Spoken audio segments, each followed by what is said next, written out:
ಬಂದೆ.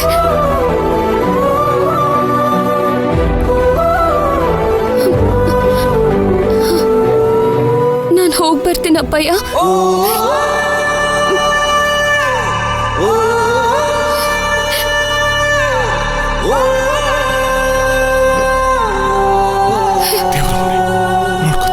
ಹುಷಾರು ಅಪ್ಪಯ್ಯ.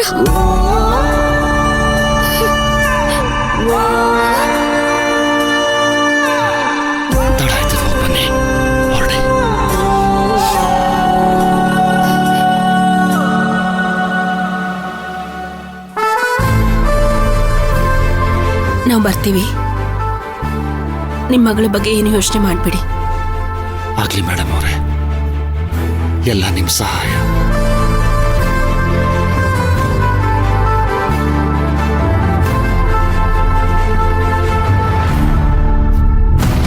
ಬದಲಾಗೋ ನೀ, ಬದಲಾಗದ ಈ ಜಗದೊಳು ಮೊದಲಾಗೋ.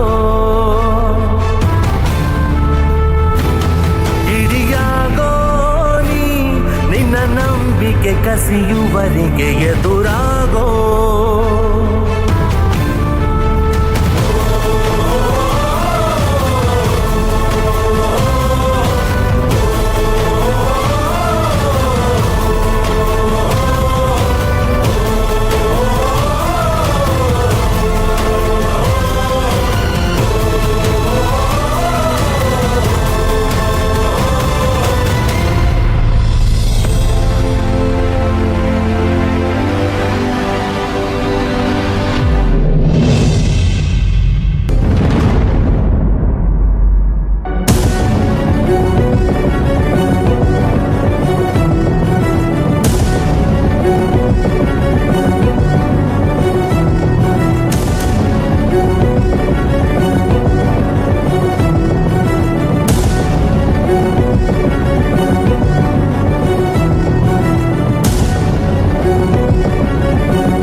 ಮೈನಾ, ನಿನ್ಗೂ ನನ್ಗೂ ದೊಡ್ಡದಾಗಿ ಯಾವ ವ್ಯತ್ಯಾಸನೂ ಇಲ್ಲ ಅಂತ ಈ ಊರಿನ ಜನ ತಿಳ್ಕೊಂಡಿದ್ದಾರೆ. ಆದ್ರೆ ನಿನ್ಗೂ ನನ್ಗೂ ತುಂಬಾ ವ್ಯತ್ಯಾಸ ಇದೆ. ನನ್ನನ್ನ ಹಾಳು ಮಾಡ್ದವ್ರು ಯಾರು ಅಂತ ಗೊತ್ತಿದ್ರು ನನ್ಗೆ ಏನೂ ಮಾಡಕ್ಕಾಗಿಲ್ಲ. ಯಾಕಂದ್ರೆ ನನ್ ಮನೇಲಿ ಇರೋರೇ ನನ್ನ ನಂಬಲಿಲ್ಲ. ನಡು ನೀರ್ನಲ್ಲಿ ಕೈ ಬಿಟ್ಬಿಟ್ರು. ಆದ್ರೆ ನಿನ್ ಕುಟುಂಬ ನಿನ್ ಜೊತೆಲೇ ನಿಂತ್ಕೊಂಡಿದೆ. ಅದ್ರಲ್ಲೂ ಧ್ರುವ ಅಣ್ಣನಂತ ಒಳ್ಳೆ ಮನುಷ್ಯ ನಿನಗೆ ಹೆಗ್ಲಾಗ್ ನಿಂತ್ಕೊಂಡಿದ್ದಾರೆ.